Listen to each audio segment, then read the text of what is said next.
Hola querida y amada iglesia, esto es Core en línea porque la iglesia es donde tú estás. Espero que hayan descansado y disfrutado con sus seres amados de este tiempo de descanso, de este feriado, que hayan podido comer los platos típicos de esta temporada y que también sea un tiempo de reflexión donde recordemos cuánto nos ama Dios, a tal punto que envió a su Hijo para que todo aquel que en él cree no se pierda, mas tenga vida eterna. Hoy estamos celebrando el domingo de resurrección, amada iglesia, amada familia. Pero ¿esto qué significa? ¿Cómo se ve la resurrección en la vida de una persona? Y para eso vamos a conocer o nos vamos a enfocar en la vida de un pescador, de Simón, y cómo su vida es impactada por la vida, por la muerte y la resurrección de Jesucristo. De acuerdo con Lucas, el evangelio que relata el encuentro entre Simón y Jesús, este se da en un contexto de una predicación, ¿sí? Y de una necesidad laboral. Por un lado, Jesucristo estaba predicando, estaba enseñando, y por otro lado, Pedro tenía una necesidad laboral, una necesidad financiera. Mientras Jesús enseñaba, Simón y sus hermanos, pescadores de profesión, estaban lavando las redes, ¿sí? De pescar. Habían dejado todo listo para la jornada, la siguiente jornada laboral, la siguiente jornada de trabajo, pero aquí vemos algunas pistas en la vida de Simón junto con sus hermanos, que parece que esa noche previa, esa noche anterior, no habían tenido muy buena suerte, que digamos. De acuerdo a Lucas, en el capítulo 5, dice lo siguiente: Simón le dijo, maestro, toda la noche hemos estado trabajando y no hemos pescado nada, pero ya que tú lo pides, echaré la red. ¿Cuál era el contexto? Jesús estaba enseñando, Pedro estaba lavando las redes, las multitudes seguían a Jesús, Jesús decide subirse en la barca de Pedro, pedirle que lo lleve un poco más adentro, no solo a la orilla, un poquito más adentro para seguir enseñando, y en un rato Jesús le dice, hey Pedro, tira la red al otro lado. Simón le dice, maestro, toda la noche hemos estado trabajando y no hemos pescado nada, pero ya que tú lo pides, voy a echar la red. Así lo hicieron y fue tal la cantidad de peces que atraparon que la red se rompía. Cuando Simón Pedro vio esto, cayó de rodillas ante Jesús y le dijo, Señor, apártate de mí, porque soy un pecador. Y es que tanto él como todos sus compañeros estaban pasmados por la pesca que habían hecho. También estaban sorprendidos Jacobo y Juan, los hijos de Zebedeo, que eran compañeros de Simón. Pero Jesús le dijo a Simón, no temas, que desde ahora serás un pescador de hombres. Llevaron entonces las barcas a tierra y dejaron todo para seguir a Jesús. Vemos en la vida de Simón Pedro este primer encuentro con la gracia, con el favor de Dios en la persona de Jesús, que a pesar de su resistencia a obedecer en primera instancia, cuando lo hizo, el milagro sucedió. Pero además Simón acepta el llamado de dejar de ser un pescador normal de peces a ser un pescador de hombres, que aunque Simón no comprendía bien de qué se trataba, decide dejarlo todo y seguir a Jesús. Luego vemos que hay esta transición, ¿ok? Este cambio de nombre. De acuerdo al Evangelio de Juan, Jesús cambia el nombre de Simón a Pedro. En esta ocasión, en Juan capítulo 1 dice, entonces lo llevó a Jesús, quien al verlo dijo, tú eres Simón, hijo de Jonás, tú serás llamado Cefas, que quiere decir Pedro. En el proceso de seguir a Jesús, Pedro y los discípulos son transformados. Su nombre es cambiado. El nombre de Simón representa todo lo que hasta ese instante Pedro había vivido. Pero desde que Jesús entra en escena, él mismo, Jesús le da otro nombre Jesús le da otro nombre a Simón y ahora lo empieza a llamar Pedro. ¿Por qué? Porque el Señor tiene planes para con cada una de las personas que deciden seguirle. En este caso, en la vida de Pedro, pues en la vida de Simón ahora es Pedro. Y este nombre tiene una connotación eh, muy fuerte, porque el significado de Cefas o de Pedro es piedra. Vemos un Simón inestable antes de Jesús y después de Jesús un Simón estable, fuerte, sólido, constante. Mira, En este proceso, Pedro y los demás discípulos empiezan a mirar el amor de Dios en la persona de Jesús. En este proceso de seguir a Jesús, de aceptar su llamado, de seguir, empiezan a mirar cómo Jesús sana a los enfermos, libera a los cautivos, alimenta a los hambrientos, y empiezan a creer en el reino que Jesús tanto hablaba, tanto enseñaba, este reino de justicia, de paz y de gozo. También fueron testigos del poder de Dios en la persona de Jesús al calmar tormentas que nunca ellos habían visto o experimentado, siendo unos hombres expertos en el mar, la mayoría de los seguidores de Jesús. En ese contexto, en una ocasión, Pedro le pide a Jesús caminar sobre las aguas. O sea, no solo mira el milagro, sino que él también quiere participar de. Y esta petición no le parece nada extraña a Jesús, es más, lo invita. Veamos, esto está en Mateo 14, dice, la barca ya estaba a mitad del agua, azotada por las olas, porque tenían el viento en contra. Pero ya cerca de amanecer, Jesús fue hacia ellos caminando sobre las aguas. Cuando los discípulos lo vieron caminar sobre las aguas, se asustaron y llenos de miedo gritaron, ¡un fantasma! Pero enseguida Jesús les dijo, ¡ánimo! Soy yo, no tengan miedo. Pedro le dijo, Señor, si eres tú, manda que yo vaya hacia ti sobre las aguas. Qué arriesgado este Pedro. Es que así era este hombre, esta persona, de riesgos, de emociones. Estaba en ese proceso, ya no solo de ser transformado de Simón a Pedro, sino que, estaba en ese proceso con Jesucristo. Verso 29, y él le dijo, ven. Entonces Pedro salió de la barca y comenzó a caminar sobre las aguas en dirección a Jesús. Pero al sentir la fuerza del viento, tuvo miedo y comenzó a hundirse. Entonces gritó, Señor, sálvame. Al momento Jesús extendió la mano y mientras lo sostenía le dijo, hombre de poca fe, ¿por qué dudaste? Cuando ellos subieron a la barca, el viento se calmó. Entonces los que estaban en la barca se acercaron y lo adoraron diciendo, verdaderamente tú eres el Hijo de Dios. O sea, todas las personas que empezaron a seguir a Jesús, estos discípulos que empezaron a creer, que empezaron a ver todo lo que el Señor hacía, se maravillaban, quedaban atónitos, se quedaban cautivados.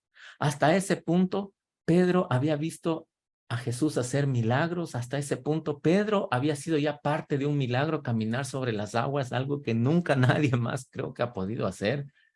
Pedro estaba viviendo al máximo su vida, de ser un simple mortal a vivir una vida que quizás nunca la había soñado.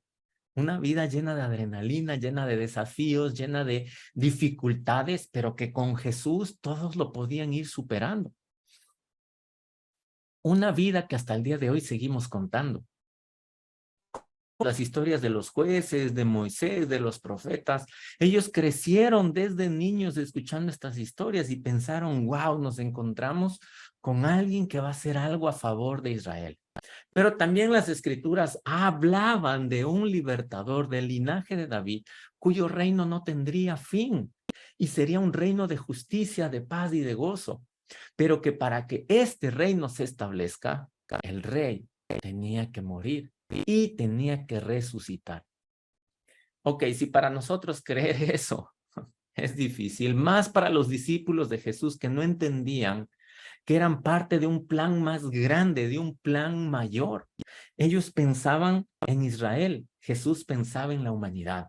Y es allí cuando nos encontramos en la noche antes de que se entregue, y esto lo relata Mateo, capítulo 26, verso 1. Cuando Jesús terminó de decir todo esto, les dijo a sus discípulos, como ustedes saben, dentro de 2 días se celebra la Pascua, y el Hijo del Hombre será entregado para ser crucificado.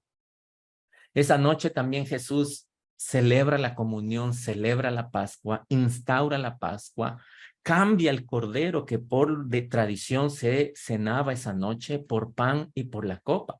Jesús modifica la manera en cómo se celebra la Pascua hasta ese punto y nos encontramos en Mateo 26, 26 en adelante. Dice, mientras comían, Jesús tomó el pan y lo bendijo, luego lo partió y lo dio a sus discípulos y les dijo, tomen y coman que este es mi cuerpo. Después tomó la copa y luego de dar gracias la entregó a sus discípulos y les dijo, beban de ella todos, porque esto es mi sangre del nuevo pacto, que es derramada por muchos para perdón de los pecados. Pero además sucede algo más increíble. Jesús les cuenta a sus discípulos, a sus amigos, que Él va a morir y que luego va a resucitar. Les cuenta cómo se va a desarrollar esto, cómo lo van a capturar, cómo va a ir a un juicio injusto. Mira, ¿por qué? Porque todo eso ya estaba escrito, Mateo 26. Dice, luego de cantar el himno fueron al monte de los olivos. Allí Jesús les dijo, todos ustedes se escandalizarán de mí esta noche, porque está escrito, heriré al pastor y las ovejas del rebaño serán dispersadas. Pero después de que yo haya resucitado, iré delante de ustedes a Galilea. Pero además, entre el relato de la muerte y la resurrección de Jesús, se entrelaza el relato de la vida de Pedro. ¿De qué manera? A través de una negación, a través de una traición. La traición de Pedro, que Jesús ya sabía de antemano que iba a suceder. Y esto es lo que escribe Mateo, verso 33. Pedro le dijo, aunque todos se escandalicen de ti, Jesús, yo nunca me escandalizaré. Jesús le dijo, de cierto te digo que esta noche, antes de que el gallo cante, me negarás 3 veces, Pedro. Pedro le dijo, aun cuando tenga que morir contigo, jamás te negaré. Y todos los discípulos dijeron lo mismo. Podemos ver aquí a este Pedro impulsivo, a este Pedro emocional, almático, que ante la noticia que Jesús le da, ante los sucesos futuros que Jesús estaba prediciendo o predijendo, Pedro quiere quedar bien con Jesús. Pedro le dice, no, Señor, yo voy a estar contigo hasta la muerte. Y Jesús le dice, mira, Pedro, me vas a negar, me vas a traicionar. Y ustedes saben la historia. Las cosas pasan exactamente como Jesús les había dicho a sus discípulos, incluida la traición de Judas y la negación de Pedro. En el caso de Judas, durante el juicio de Jesús, se da cuenta de que todo estaba truncado y que además iba a morir un inocente, a tal punto que Judas decide devolver el dinero por el cual traicionó y entregó a Jesús. Y ya los sacerdotes del templo no aceptaron tomar ese dinero. Y Judas decide ejecutar justicia por mano propia. En otras palabras, decide quitarse la vida. Mientras que en el caso de Pedro vemos que el relato que Mateo nos presenta dice lo siguiente, verso 69. Mientras Pedro estaba sentado afuera en el patio, se le acercó una criada y le dijo, tú también estabas con Jesús, el Galileo. Contexto, Jesús está torturando, fue capturado, está siendo torturado, están buscando de qué acusarle y no encuentran. Se dan cuenta que él es inocente, pero la orden era que tenía que morir. Verso 71. Verso 70, Pedro. Pero él lo negó delante de todos y dijo, no sé de qué hablas. Verso 71. Y se fue a la puerta, pero otra criada lo vio y dijo a los que estaban allí, también este estaba con Jesús el Nazareno. Pero él lo negó otra vez y hasta juró, no conozco a ese hombre. Verso 73. Un poco después, los que estaban allí se acercaron a Pedro y le dijeron, sin lugar a dudas, tú también eres uno de ellos, porque hasta tu manera de hablar te delata. Mira, qué señal tan distintiva de un seguidor de Jesús. En el caso de Pedro, su manera de hablar, tanto tiempo, tan cerca de la distintiva había cambiado. Pero eso mismo usó Pedro para negar a Jesús. Entonces él comenzó a maldecir y a jurar. No conoces, Pedro se acordó de que Jesús le había dicho, antes de que el gallo cante, antes que cante el gallo, me negarás 3 veces. Y saliendo de allí, lloró amargamente Pedro. El viernes por la mañana Jesús es ejecutado, es crucificado, es sepultado esa tarde, ya que iba a iniciar el día de reposo y no se podía hacer ninguna labor. Al punto de que de acuerdo con la tradición judía no pudieron preparar el cuerpo de Jesús con especias y con perfumes. Es por eso que en la mañana del domingo las mujeres van a la tumba.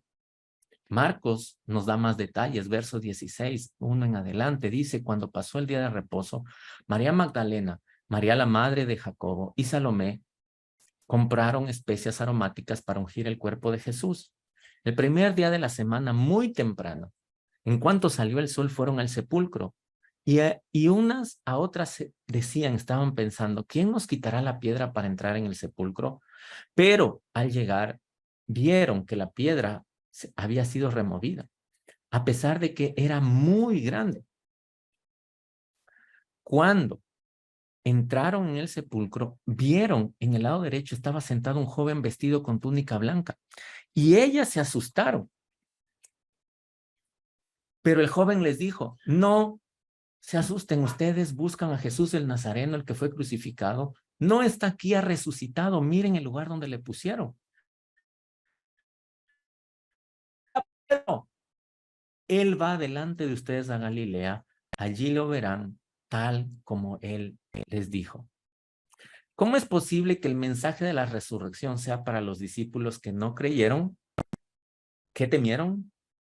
Y en especial para el discípulo que creyó, que vio milagros, que fue parte de muchos milagros y que traicionó a su maestro, a su amigo, a su mentor, a su pastor.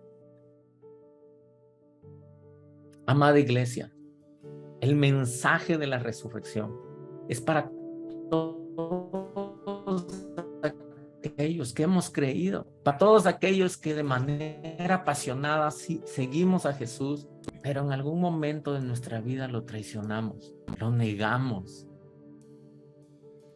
Quizás no 3 veces, quizás este momento sigues negando a Jesús cuando sabes en lo profundo de tu corazón que Él está vivo y que te sigue llamando por tu nombre. Este mensaje va dirigido a todos los Pedros que piensan que por haber negado a Jesús de una manera consciente, predeterminada y planificada, piensan que ya no tienen perdón, que ya no tienen opciones.